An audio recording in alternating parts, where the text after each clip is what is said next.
Our next candidate is Aaron Warner. Aaron, please introduce yourself. Hi, my name is Aaron Warner. I use he or they pronouns. I've been a member of DSA Los Angeles since January of 2017, and I've been a pretty fairly active member since then. I've been a delegate to National Convention twice before, coming up on being a delegate to the 2021 convention as my third time. Let's see. I've participated in regional conferences in my home chapter here in LA. I've worn a bunch of different hats. I've bottom line child watch, so parents and members with kids can participate in meetings. I've helped out our street watch efforts off and on. I've been very active recently in our community defense subcommittee, which focuses on training and equipping our members to be able to safely engage in street actions and demonstrations, and how learn how to interface with local anti-fascist organizers. I've been around and sort of like tried to sample as much as possible. I've canvassed, I've phone banked, I've helped out on different union drives, and but currently the majority of my efforts come in our chapter's mutual aid committee. So that's a show of the kind of work that tends to appeal to me personally and kind of gets my juices flowing. Aaron, what do you think the future of DSA is, and how do we get there? Um, that's really open-ended, and I think about this a lot because there are things about DSA that are pretty unprecedented in the United States left. We're in a moment that I think rhymes with different historical moments, but is very distinct.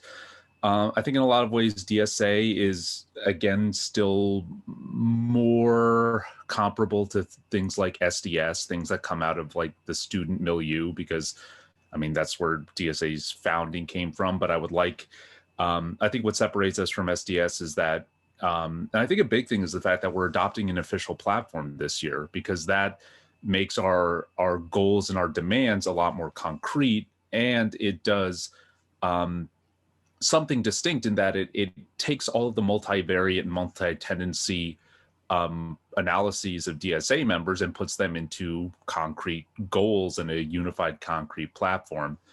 Ideally, if I try and temper my hardline historical study with some optimism, I think the future of DSA is being, I talk about it like a nebula, because class struggle erupts in different ways in different places at different times. We're not at the moment where there is something that could be called like unified class struggle. And so I think DSA works best as, optimistically for our moment, DSA could be something of a nebula where the kind of swirling matter that makes up different class struggles and different moments of activation and militant radicalization for workers kind of coalesces around certain struggles that kind of erupt. And if I can be a little bit poetic, I think our future is a place where stars are born, where these kind of like bright, glowing, strong bits of working class organization can kind of take shape and become concrete. I think we can be a birthplace for longstanding proletarian organizations, things like tenant unions and councils, new self-affiliating unions in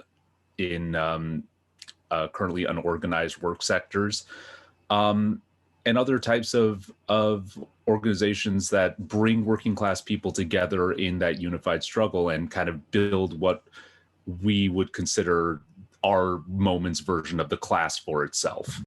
If elected to the NPC, what goals would you have for your 2-year term?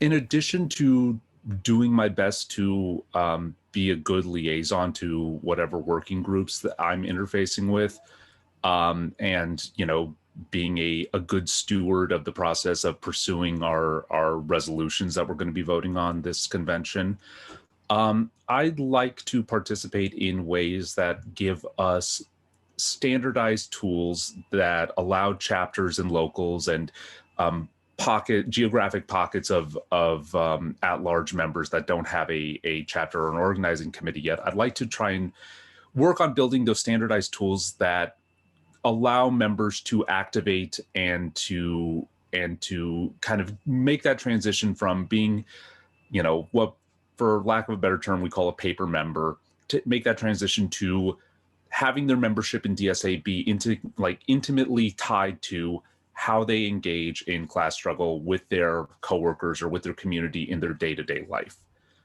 So that being a DSA member isn't just about, you feel a part of the movement where you're basically interacting with it more or less like a donor, as like with anything in the NGO sector, but rather DSA becomes a place where you go to fight for yourself and fight for your coworkers or community members that have those aligned interests. And if that comes to be things like revising or expanding our ability to onboard members onto the national web forum, or making toolkits that chapters can use for their onboarding calls when new members sign up in their area.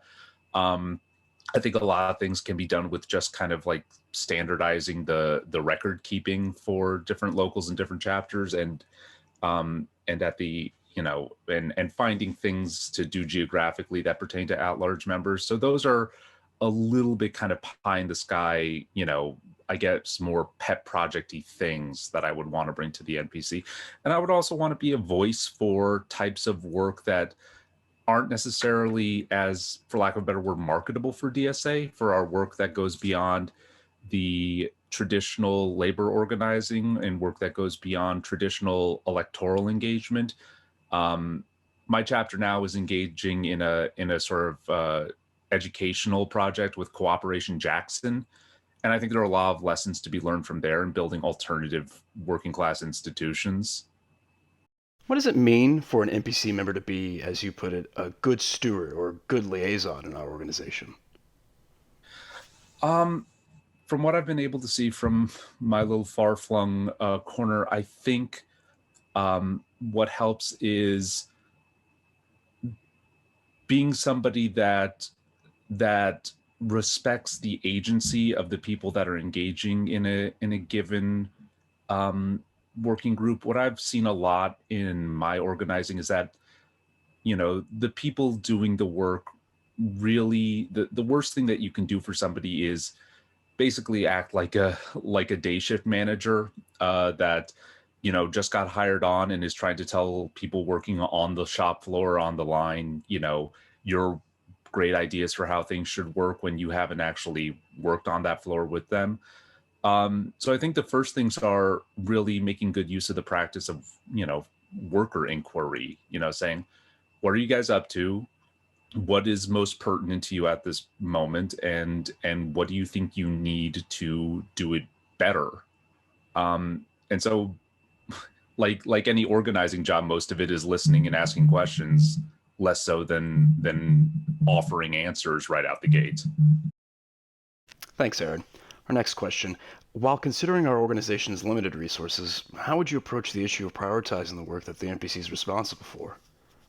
That's an open-ended question. Prioritizing in the sense of, me putting things that I'm doing at the chapter level versus duties on the NPC. I've been talking to my comrades about this since I started running, that, I'm dealing with the questions that may arise if I have the good fortune of being elected.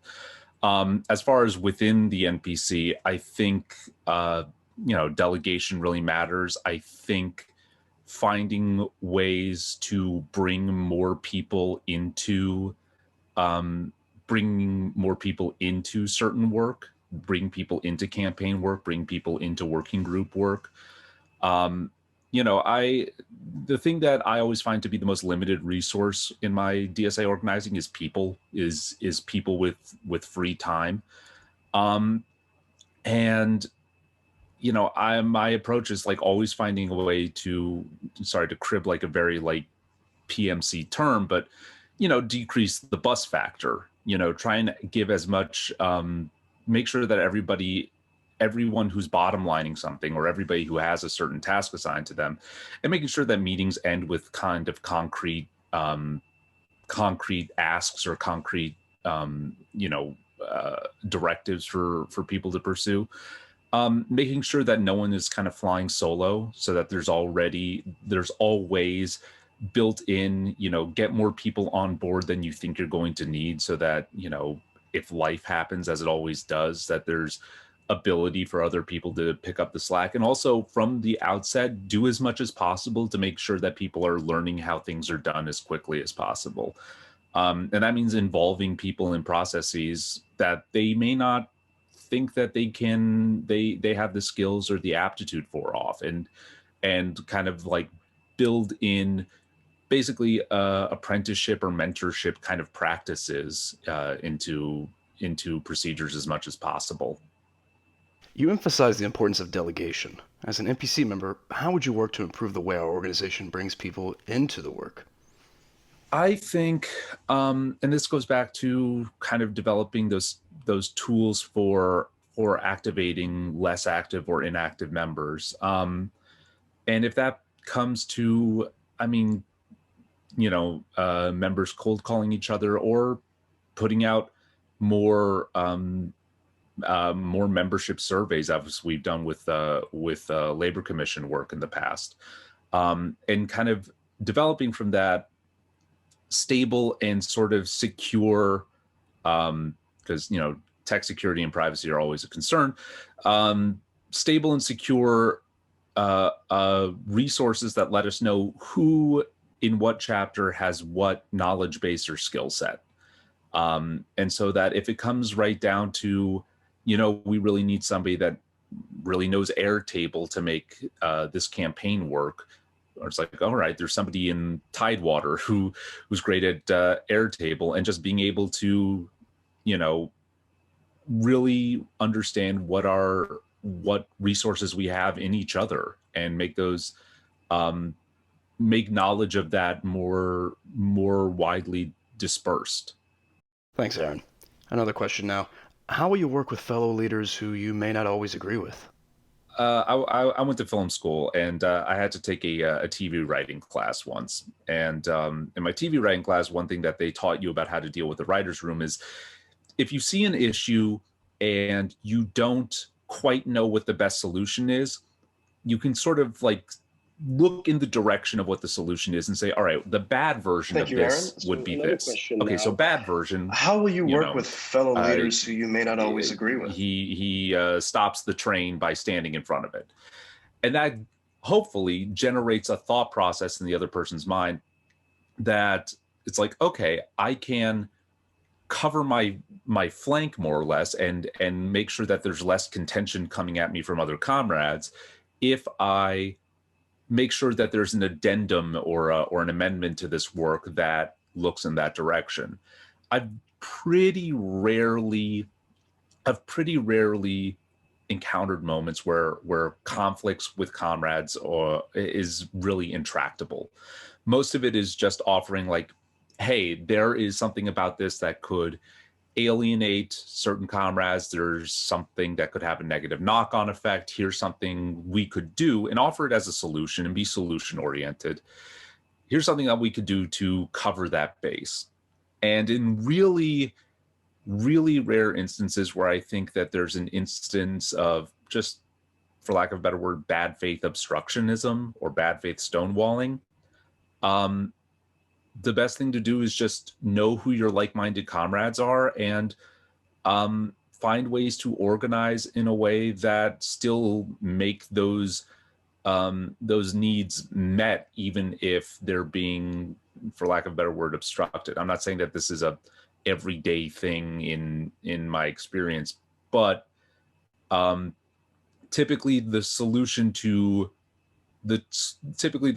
bad organizing is just good organizing. And when people have to actually deal with a critical mass of people, they don't try and shove certain agendas down folks' throats. And so if you can engage, dissenting comrades along your lines, there's usually always a way to push back and make sure that ignored needs are being dealt with. Lastly, what do you think is important for delegates to consider about your candidacy? For what it's worth, in my personal life, I'm pretty ambivalent and kind of undecided in terms of, say, for instance, gender identity, but I still know what I look like. So I understand, like, I occupy the political positionality of, straight white guy because I look like one.